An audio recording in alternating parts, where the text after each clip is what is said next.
Kekalkan Al-Quran sebagai imam kita, semoga kembali di dalam petunjuknya.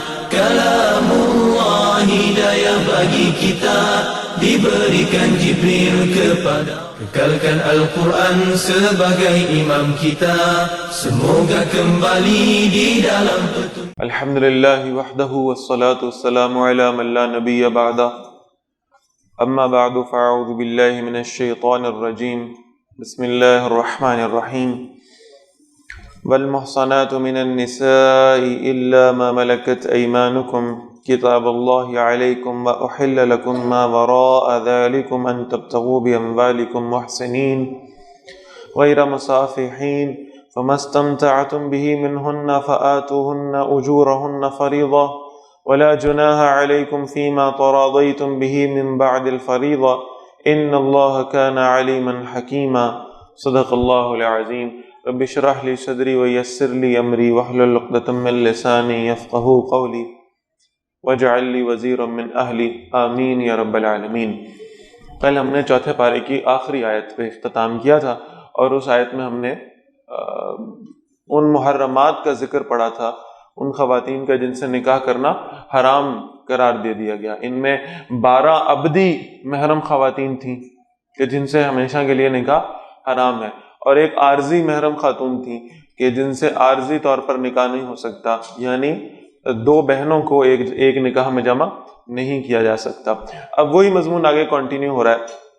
والمحصنات من النساء، اور حرام کر دی گئی تم پر وہ عورتیں جو شوہروں والی ہیں. محصنات اصل میں اس کا جو مادہ ہے عربی زبان میں، اس سے مراد ہے قلع. وہ خواتین جو کسی اپنے شوہر کی پروٹیکشن میں آ چکی ہیں، اس شوہر کو اللہ نے قلع قرار دیا ہے. تو جو عورت کسی پروٹیکشن میں آلریڈی آ چکی ہے، کسی قلعے کی حفاظت میں ہے، کسی کے نکاح میں ہے، اس سے اب جب تک وہ اس نکاح میں ہے کوئی اور نکاح نہیں کر سکتا. الا ما ملکت ایمانکم، سوائے ان کے کہ جو تمہاری کنیزیں ہیں، تمہاری لونڈیاں ہیں. کتاب اللہ علیکم، یہ اللہ کا حکم ہے تمہارے لیے. وَأُحِلَّ لَكُم مَّا وَرَاءَ ذَلِكُمْ، اور حلال کر دی گئی ہیں تمہارے لیے وہ خواتین جو ان کے علاوہ ہیں. ان تبتغوا باموالکم محسنین، تاکہ تم انہیں حاصل کرو اپنے مال کے ذریعے پاک دامن بن کر. غیر مسافحین، نہ کہ صرف لذت لینے والے بن کر، یعنی نکاح کا مقصد صرف اپنی خواہش کی تسکین نہیں ہے، بلکہ یہ کہ اس میں طہارت اور پاکیزگی اور ایک مقدس رشتہ، اور پھر یہ کہ عورت کو اس کی کفالت اپنے ذمے لے لینا، اس کے لیے ایک مضبوط قلعے کی صورت بن جانا، یہ بھی مد نظر ہونا چاہیے. فَمَا اسْتَمْتَعْتُمْ بِهِ مِنْهُنَّ، پھر تم نے جو لطف اٹھایا ہے اس مال کے ذریعے ان سے. فَآتُوهُنَّ أُجُورَهُنَّ فَرِيضَةً، تو دے دو ان کے جو مہر ہیں جو طے شدہ ہیں. وَلَا جُنَاحَ عَلَيْكُمْ فِي مَا تَرَاضَيْتُمْ بِهِ مِنْ بَعْدِ الْفَرِيضَةِ، اور کوئی گناہ نہیں ہے تم پر اس میں کہ تم راضی ہو جاؤ جو مہر مقرر کرنے کے بعد. إِنَّ اللَّهَ كَانَ عَلِيمًا حَكِيمًا، بے شک اللہ سب کچھ جاننے والا اور کمال حکمت والا ہے.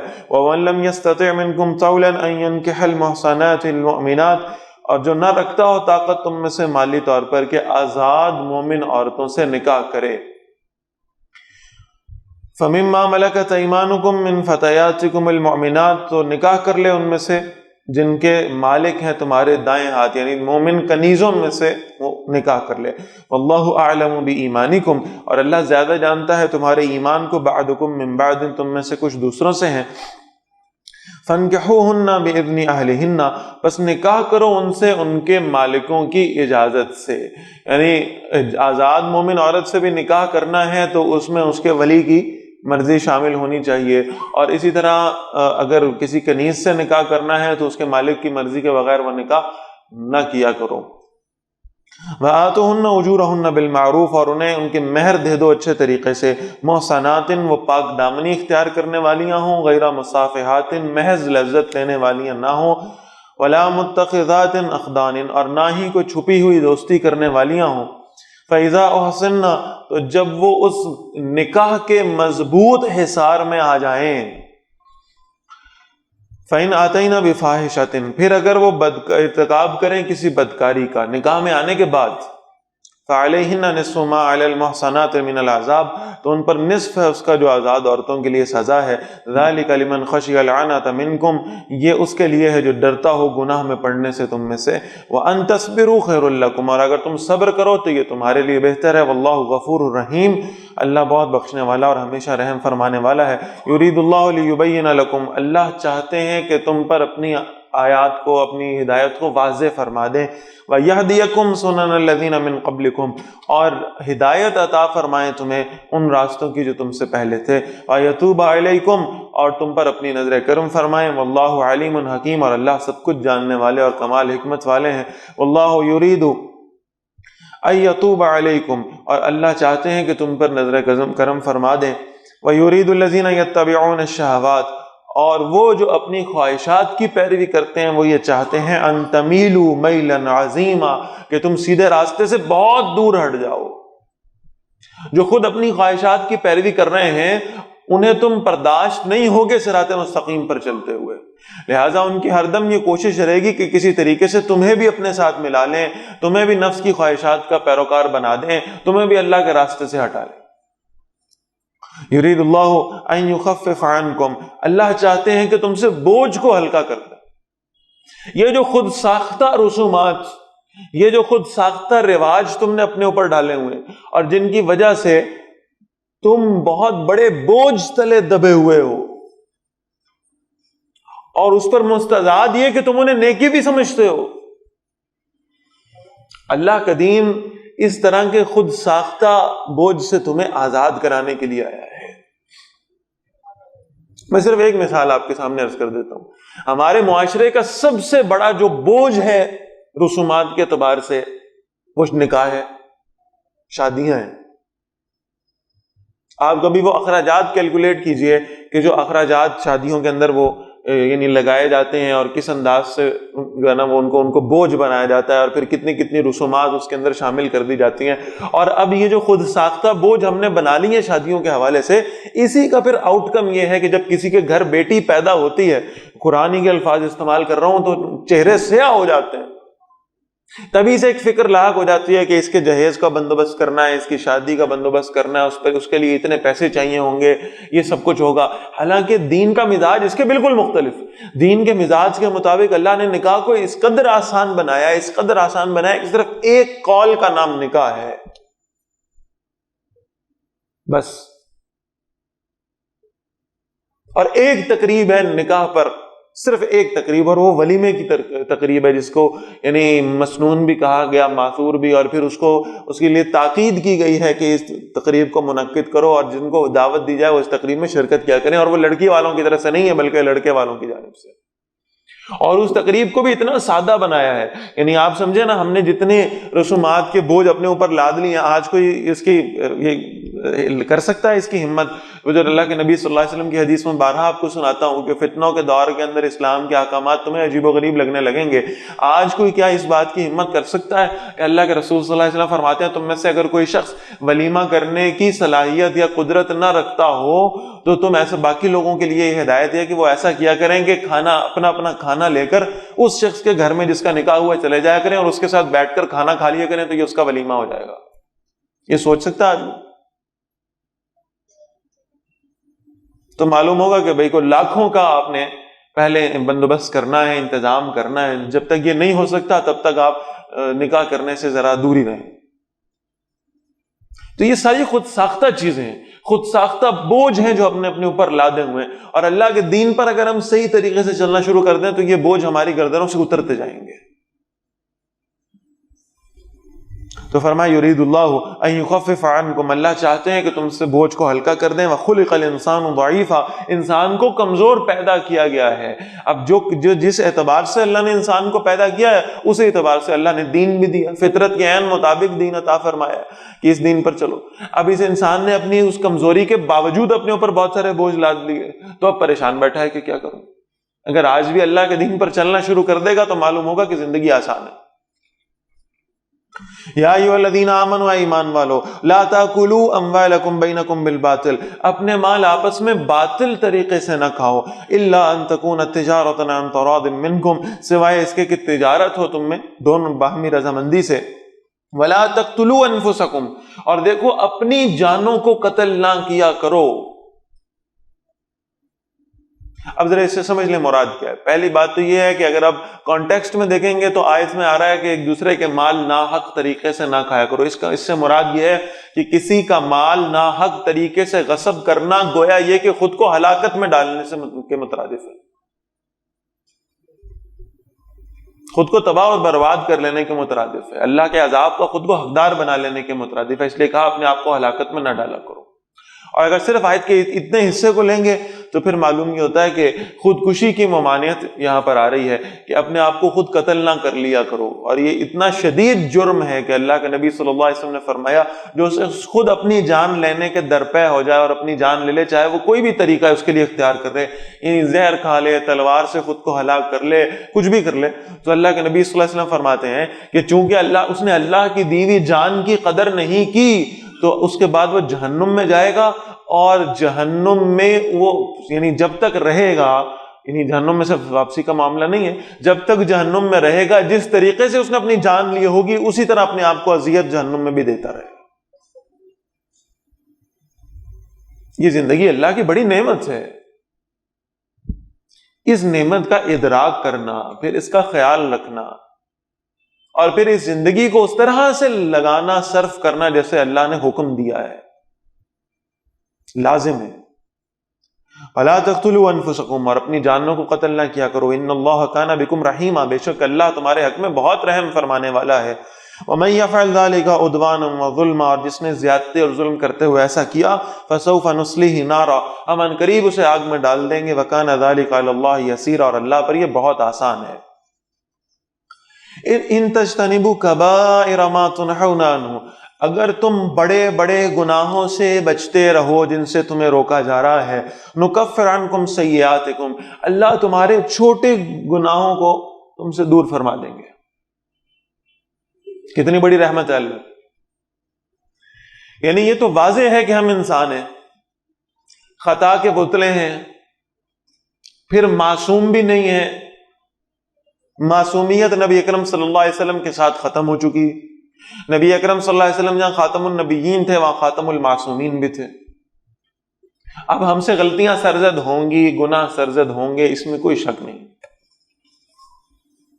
لیکن اس میں دو باتیں ذہن میں رکھیے گا۔ پہلی بات تو یہ ہے کہ اس ادراک کے ساتھ کہ ہم سے گناہ سرزد ہوں گے، اللہ کے نبی صلی اللہ علیہ وسلم فرماتے ہیں گناہ گاروں میں بہتر گناہ گار وہ ہے جو گناہ کر لینے کے بعد اللہ سے معافی مانگ لینے والا ہے۔ لہذا اگر کوئی غلطی سرزد ہو جائے اور پھر اس گناہ کے سرزد ہونے کا احساس بھی اللہ پیدا فرما دے تو فوری طور پر اللہ سے معافی مانگ لے، توبہ کر لے۔ اور دوسری بات یہ سمجھ لیں کہ کبائر سے ہم نے بچنا ہے، جو بڑے بڑے گناہ ہیں ان سے ہم نے اب بچتے رہنا ہے۔ تو اللہ فرما رہے ہیں کہ اگر تم بڑے گناہوں سے بچتے رہو گے تو چھوٹی غلطیاں جو بتقاضۂ بشریت تم سے سرزد ہوں گی ہم انہیں معاف فرما دیں۔ بڑی خوبصورت حدیث ہے، اللہ کے نبی صلی اللہ علیہ وسلم فرماتے ہیں ایک شخص قیامت کے روز اللہ کے سامنے حاضر کیا جائے گا، اللہ تعالیٰ اسے پوچھیں گے، بالکل ایک پردہ ہو جائے گا خلوت میں، اللہ اس سے پوچھیں گے کہ تو نے فلاں فلاں فلاں گناہ کیے تھے، ان گناہوں کا ذکر اللہ فرمائیں گے، تو وہ شرمندہ ہو رہا ہوگا اور خجالت میں گرفتار ہوگا، تو وہ کہے گا کہ اللہ جی میں نے یہ گناہ کیے تھے اور میں ان پر بہت شرمندہ ہوں اور میں نے آپ سے معافی بھی مانگی تھی، تو اللہ فرمائیں گے میں نے تیرے یہ سارے گناہ معاف فرما دیے۔ تو وہ بجائے خوش ہونے کے وہ ڈرتا ہوا عرض کرے گا کہ اللہ یہ جن گناہوں کا ذکر ہوا ہے اور جن کے معاف کرنے کا آپ نے حکم دیا یہ تو بڑے چھوٹے گناہ تھے، یہ تو صغیرہ گناہ تھے، مجھ سے تو کچھ بڑے گناہ بھی سرزد ہوئے۔ تو اللہ تعالیٰ فرمائیں گے تو اپنے رب سے کیا گمان رکھتا ہے؟ وہ عرض کرے گا کہ میں تو اپنے رب سے یہ گمان کرتا ہوں جس نے میرے چھوٹے گناہ معاف کر دیے ہیں وہ مجھ سے بڑی ہونے والی غلطیوں کو بھی معاف فرما دے گا۔ تو اللہ تعالیٰ فرمائیں گے تو نے اپنے رب سے اچھا گمان کیا اور تیرا رب تیرے گمان کے ساتھ ہی رہے گا، ویسا ہی تجھ سے برتاؤ کرے گا جیسا تیرا گمان ہے اپنے رب کے بارے میں، لہٰذا میں تیری سارے گناہوں کو معاف فرماتا ہوں، تجھے جنت میں داخل کر دیتا ہوں۔ تو اللہ سے اچھا گمان رکھنا، اچھا گمان رکھنا، کہیں ایسا نہ ہو کہ انسان کی گناہوں کی تعداد اتنی ہو جائے اور وہ اس مایوسی کا شکار ہو جائے کہ اچھا میں نے تو بڑے گناہ کیے ہیں لہٰذا اب اللہ نے مجھے معاف نہیں کرنا کسی صورت، اب میں مزید بھی کرتا رہوں تو کیا فرق پڑتا ہے؟ کبھی بھی اس مایوسی اور نا امیدی کا شکار نہیں ہونا. وَنُدْخِلْكُمْ مُدْخَلًا كَرِيمًا، اور ہم تمہیں عزت والے مقام میں داخل کریں گے. وَلَا تَتَمَنَّوْا مَا فَضَّلَ اللَّهُ بِهِ بَعْضَكُمْ عَلَى بَعْضٍ، اور آرزو نہ کرو اس کی جس اللہ نے جس میں تم میں سے بعض کو بعض پر فضیلت دی ہے. لِلرِّجَالِ نَصِيبٌ مِّمَّا اكْتَسَبُوا، یہ ہے جو آیت یوں سمجھیں کہ اب ایک تھوڑا سا آپ کو مضمون ملے گا اسی ترتیب کے ساتھ. یہ جو فیمنزم کا فتنہ ہمارے ہاں آیا ہے، عورتوں کو مردوں کے برابر کر دینا اور عورتوں کو یعنی مردوں سے بھی بہرحال اوپر کے حقوق عطا کر دینا اور یہ سمجھنا کہ ان میں کوئی فرق نہیں ہے بنیادی طور پر، تو یہ اس میں تو کوئی شک نہیں کہ انسانی طور پر ان دونوں کے مابین فرق نہیں ہے، مرد بھی انسان ہے اور عورتیں بھی انسان ہیں. لیکن یہ جو فیمنزم ہے اس کو ذرا ذہن میں رکھ کر پھر آپ اس آیت کو پڑھیں گے تو آپ کو اس کا مزہ آئے گا. فرمایا وَلَا تَتَمَنَّوْا مَا فَضَّلَ اللَّهُ بِهِ بَعْضَكُمْ عَلَى بَعْضٍ، تم میں سے بعض اس فضیلت کی آرزو نہ کریں جو اللہ نے بعض دوسروں کو عطا فرمائی ہے. یعنی مردوں کو اللہ نے جو فضیلت عورتوں پر عطا فرمائی ہے، عورتوں کو نہیں چاہیے کہ اس فضیلت یا اس مقام کو حاصل کرنے کی کوشش کریں، اس لیے کہ جہاں اللہ نے وہ فضیلت عطا فرمائی ہے وہاں ذمہ داریاں بھی ڈالی ہیں مردوں پر. یہ صرف خالی فضیلت ہی نہیں ہے، اتنی ذمہ داریاں اللہ نے مردوں کے سر پہ ڈالی ہیں. میں بھی انشاءاللہ اس کا تذکرہ کروں گا. لِلرِّجَالِ نَصِيبٌ مِّمَّا اكْتَسَبُوا، مردوں کے لیے حصہ ہے اس میں سے جو انہوں نے کمایا. وَلِلنِّسَاءِ نَصِيبٌ مِّمَّا اكْتَسَبْنَا، اور عورتوں کے لیے حصہ ہے جو اس میں سے انہوں نے کمایا. وَاسْأَلُوا اللَّهَ مِن فَضْلِهِ، اور اللہ سے اس کے فضل میں سے مانگتے رہا کرو، سوال کرتے رہا کرو. إِنَّ اللَّهَ كَانَ بِكُلِّ شَيْءٍ عَلِيمًا، بے شک اللہ ہر چیز کو خوب جاننے والا ہے. وَلِكُلٍّ جَعَلْنَا مَوَالِيَ، اور ہر ایک کے لیے ہم نے وارث مقرر کر دیے ہیں. مِمَّا تَرَكَ الْوَالِدَانِ وَالْأَقْرَبُونَ، اس مال میں جو چھوڑ جائیں ماں باپ اور زیادہ قریبی رشتہ دار. وَالَّذِينَ عَقَدَتْ أَيْمَانُكُمْ، اور وہ لوگ جنہیں تمہارے عہد و پیمان نے پابند کر لیا ہے. فَآتُوهُمْ نَصِيبَهُمْ، تو انہیں ان کا حصہ دے دو. إِنَّ اللَّهَ كَانَ عَلَى كُلِّ شَيْءٍ شَهِيدًا، بے شک اللہ ہر چیز پر گواہ ہے. الرِّجَالُ قَوَّامُونَ عَلَى النِّسَاءِ، مرد عورتوں پر قوام بنائے گئے ہیں. مردوں کو عورتوں پر اللہ نے حکمرانی کا درجہ دیا ہے. ظاہر ہے کہ ایک گھر ایک ریاست کی مانند ہے، ایک سلطنت کی مانند ہے، اور اس میں بہرحال ایک فیصلہ کن اتھارٹی کسی نہ کسی کو اللہ نے رکھنا تھا.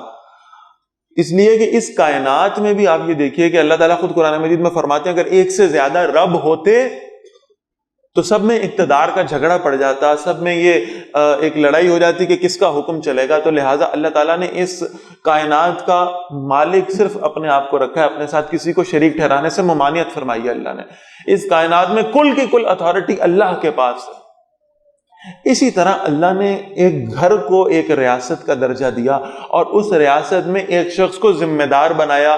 فیصلہ کن اتھارٹی بھی اس گھر کے سربراہ یعنی مرد کے پاس ہوگی اور اتنا ہی اس پر پھر ذمہ داریاں بھی عائد ہوں گی. یعنی یہ نہیں ہے کہ صرف حکمران بنا کر ڈنڈا تھما دیا آپ کے ہاتھوں میں اور کہا کہ بس اب ڈنڈا چلاؤ اور تمہیں اس بات کی آزادی، ایسا نہیں ہے. بلکہ یہ ہے کہ اسے اگر اس گھر کا اتھارٹی دی گئی ہے اس گھر میں تو اسے ساتھ ساتھ اس کا ذمہ دار بنایا گیا ہے اور اس سے پھر جواب دہی بھی اسی کے لیے رکھی گئی ہے. جیسے اللہ کے رسول صلی اللہ علیہ وسلم نے فرمایا کلکم راعٍ وکلکم مسئول عن رعیتہ، تم میں سے ہر ایک شخص جو ہے وہ ذمہ دار ہے، نگران ہے، اور ہر ایک سے اس کی رعیت کے بارے میں قیامت کے روز سوال ہوگا. اگر مرد کو اللہ نے ایک گھر کا سربراہ بنایا تو قیامت والے دن اللہ نے اس مرد سے سوال بھی کرنا ہے اس کے گھر کے بارے میں. یہ اتنی بڑی ذمہ داری بھی ہے. اور پھر اللہ نے اگر مرد کو گھر کا سربراہ بنایا اور اسے فیصلہ کن اتھارٹی دی ہے تو پھر یہ ذہن میں رکھیے گا معاش کی ذمہ داری بھی اللہ نے مرد ہی کے کندھوں پہ ڈالی ہے. وہ محنت کرے، وہ گھر سے باہر جائے، وہ دھکے کھائے، وہ جیسے بھی کرے، وہ معاش کا بندوبست کرے گا. عورت کو اللہ نے عزت سے گھر میں رکھا ہے. تو فیصلہ کن اتھارٹی ایک گھر کے نظام میں مرد کے پاس. اور اس کا ذرا شان نزول بھی سمجھ لیں اس آیت کا، اس لیے کہ بعض لوگوں نے اس کو کچھ یعنی گرامیٹیکلی کچھ صرف و نحو کے اعتبار سے آگے پیچھے اس کا ترجمہ کرنے کی کوشش کی ہے. اس کا شان نزول سمجھ لیں. ایک صحابیہ حاضر ہوئی نبی اکرم صلی اللہ علیہ وسلم کی خدمت میں اور انہوں نے عرض کیا کہ اللہ کے نبی صلی اللہ علیہ وسلم میرے شوہر نے مجھے تھپڑ مارا ہے، کیا میں اس سے بدلہ لے سکتی ہوں؟ اس لیے کہ قرآن تو کہہ رہا ہے کہ جتنی تم پر زیادتی کی جائے اتنا تم بدلہ لے سکتے ہو، تو کیا میں اپنے شوہر سے بدلہ لے لوں؟ تو اللہ کے رسول صلی اللہ علیہ وسلم نے فرمایا ہاں اصول تو یہی ہے، تم پر اگر زیادتی ہوئی ہے تو تم اتنا ہی بدلہ اس سے لے سکتی ہو۔ تو اسی وقت اللہ کے رسول صلی اللہ علیہ وسلم پر وحی کی کیفیت طاری ہوئی، اور پھر یہ آیت اتری، اور اللہ کے نبی صلی اللہ علیہ وسلم نے یعنی اس وحی سے فراغت کے بعد پھر آپ صلی اللہ علیہ وسلم نے فرمایا ہمارا فیصلہ کچھ اور تھا اور اللہ کا فیصلہ کچھ اور ہے۔ اللہ نے بتایا الرجال قوامون علی النساء، اللہ نے مردوں کو عورتوں پر حکمران بنایا ہے، نگران بنایا ہے، ذمہ دار بنایا، بما فضل اللہ بعضهم علی بعض، اس لیے کہ اللہ نے ان میں سے کچھ کو دوسروں پر فضیلت عطا فرمائی۔ تو جتنی فضیلت ہے اتنی بڑی ذمہ داری بھی۔ وَبِمَا أَنفَقُوا مِنْ أَمْوَالِهِمْ، اور اس لیے کہ مرد خرچ کرتے ہیں اپنے مال میں سے۔ یہی بات جو میں ابھی عرض کر رہا تھا کہ معیشت، گھر کا جو معاشی نظام چلے گا، جو اکنامکس چلے گی، اس کے لیے جو فنڈز میسر کرنے کی ذمہ داری ہے وہ اللہ نے مرد پہ رکھی۔ فَالصَّالِحَاتُ قَانِتَاتٌ، پس نیک اور فرما بردار عورتیں، اپنے شوہروں کی فرما بردار، اس لیے کہ اللہ کی فرما برداری تو آ گئی نا صالحات میں، نیک کام کرنے والی، اعمال صالحہ کرنے والی، اللہ کی فرما برداری کرنے والی۔ پھر قانتات، صرف اللہ کی فرما بردار نہیں بلکہ اپنے شوہروں کی بھی تابع فرمان ہو، اطاعت کرنے والی ہوں۔ حافظات للغیب بما حفظ اللہ، اور حفاظت کرنے والی ہیں ان غیر حاضری میں ان شوہروں کی، ان کی عزت کی حفاظت کرنے والی جیسے کہ اللہ نے حفاظت کی ہے۔ واللاتی تخافون نشوزہن، بہت اہم حصہ ہے یہ قرآن کو، اور اسے بہت احتیاط کے ساتھ سمجھنے کی ضرورت ہے اور بہت بیلنسڈ طرز عمل ہمارا ہونا چاہیے اس کے بارے میں۔ واللاتی تخافون نشوزہن، اور وہ عورتیں تم جن کی نافرمانی سے خوف رکھتے ہو، جن کے اندر بغاوت آ جائے، نافرمانی آ جائے اپنے شوہروں کی، ان عورتوں کے ساتھ تمہارا طرز عمل کیا ہونا چاہیے۔ اب مسئلہ یہ ہے کہ ہم قرآن مجید کے بعض ایک آدھ لفظ کو پکڑتے ہیں اور اس کو پکڑ کر تنقید اسلام پہ کرنا شروع ہو جاتے ہیں۔ یہ ذرا اس پوری آیت کو پڑھیں گے تو آپ کو اس کا ایک بیلنسڈ اوپینین آپ کے سامنے آ جائے گا۔ فَعِذُوهُنَّ، تو جن عورتوں کی نافرمانی سے تم ڈرتے ہو سب سے پہلے کیا کرو؟ انہیں واعظ کیا کرو، انہیں اچھے طریقے سے سمجھایا کرو، انہیں دین کے ساتھ جوڑو، انہیں اللہ اور اللہ کے نبی صلی اللہ علیہ وسلم کے احکام سناؤ، انہیں نبی اکرم صلی اللہ علیہ وسلم کی اور صحابہ کی، صحابیات کی، امہات المومنین کی سیرت پڑھاؤ، انہیں معلوم ہو کہ انہیں کیسے بہیو کرنا ہے۔ فَعِذُوهُنَّ، پہلا سٹیپ کیا ہے؟ انہیں سمجھاؤ محبت سے، واعظ کر کے۔ وَهْجُرُوهُنَّ فِي الْمَضَاجِعِ، دوسرا سٹیپ، اگر وہ پیار سے سمجھانے کے باوجود بھی نافرمانی سے، بغاوت سے، سختی سے، جھگڑے کرنے سے باز نہ آئیں تو پھر دوسرا سٹیپ کیا ہے؟ وَهْجُرُوهُنَّ فِي الْمَضَاجِعِ، تو پھر ان کو اپنے بستروں سے الگ کر دو، ان کے ساتھ ایک ناراضگی والا پہلو، ان سے منہ موڑنے والا پہلو۔ اور یہ ذہن میں رکھیے گا کہ وہ عورت جو بیوی ہو اور نیک اور صالح بیوی ہو، کسی وجہ سے یا اپنی فطرت کی وجہ سے بعض اوقات جیسے عورت کے اندر یہ معاملہ آ جاتا ہے لڑائی جھگڑے کا یا بغاوت کا، اگر ایسا ہو بھی جائے تو یہ اس کے لیے بہت بڑی سزا ہوگی کہ اس کا شوہر اس سے ناراض ہے۔ اور اگر یہ دوسرا کام کرنے کے باوجود بھی ان کی نافرمانی ختم نہ ہو، ان کی بغاوت ختم نہ ہو، تو پھر تیسرا سٹیپ ہے، اور وہ کیا ہے؟ وَضْرِبُوهُنَّ، پھر انہیں مارو۔ اور یہ مارنا کیسا ہے اس کو ذرا سمجھ لیں۔ پہلی بات تو یہ کہ ہم صرف قرآن مجید کی اس بات کو پکڑتے ہیں اور اس پر تنقید کرنا شروع کر دیتے ہیں کہ اللہ نے مردوں کو عورتوں کو مارنے کی اجازت دی ہے کہ شوہر بیوی کو مار سکتا ہے، تو یہ تو پتہ نہیں کیسا قانون اللہ نے بنا دیا معاذ اللہ۔ تو ذرا اس بات کو سمجھ لیں کہ پہلے بیک گراؤنڈ میں یہ رکھیے گا کہ بغاوت کہاں سے شروع ہو رہی ہے؟ بیوی کی جانب سے، نافرمانی وہاں سے شروع ہو رہی ہے، لڑائی وہاں سے شروع ہو رہی ہے۔ اور پھر اللہ نے جو تدریج بتائی ہے وہ تدریج یہ بتائیے کہ سب سے پہلے انہیں واعظ کرو، انہیں سمجھاؤ، محبت کے ساتھ انہیں اس سیدھے راستے پہ لانے کی کوشش کرو۔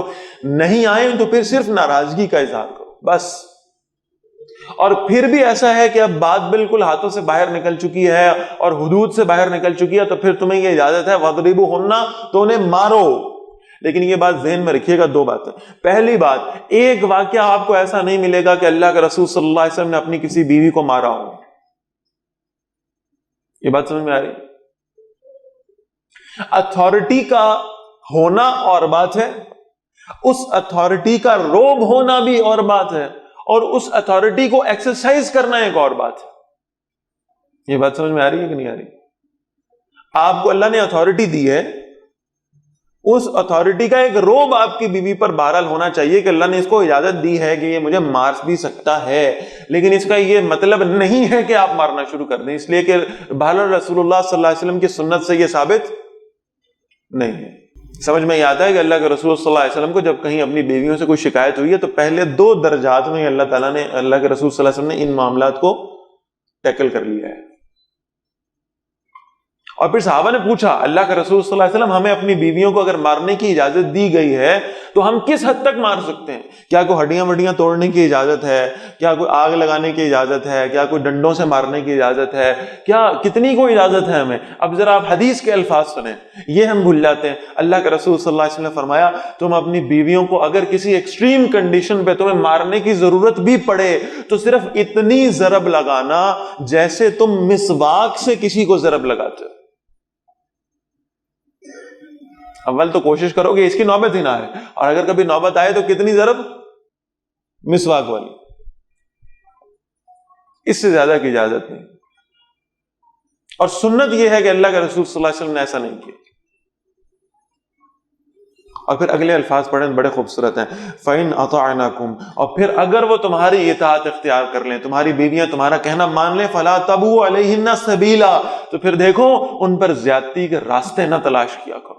اگر تمہاری اطاعت کرنے پر آ جائیں تو پھر یہ کہ تمہیں اللہ نے اتھارٹی دے دی، تم اس اتھارٹی کا غلط استعمال نہ کرنا شروع کر دینا۔ ان اللہ کان علیا کبیرا، یہ یاد رکھنا تمہیں اللہ نے گھر میں بڑا بنایا ہے، خاندان میں بڑا بنایا ہے، لیکن یہ یاد رکھنا کہ تم سے بہت بڑا اللہ تمہارے اوپر موجود ہے۔ تم نے اگر ظلم اور زیادتی کرنے کی کوشش کی تو پھر اس اللہ کے عذاب سے ڈرتے رہنا۔ Kekalkan Al-Quran sebagai imam kita, semoga kembali di dalam petunjuknya. Kalamullah hidayah bagi kita, diberikan Jibril kepada. Kekalkan Al-Quran sebagai imam kita, semoga kembali di dalam petunjuknya. Kalamullah hidayah bagi kita.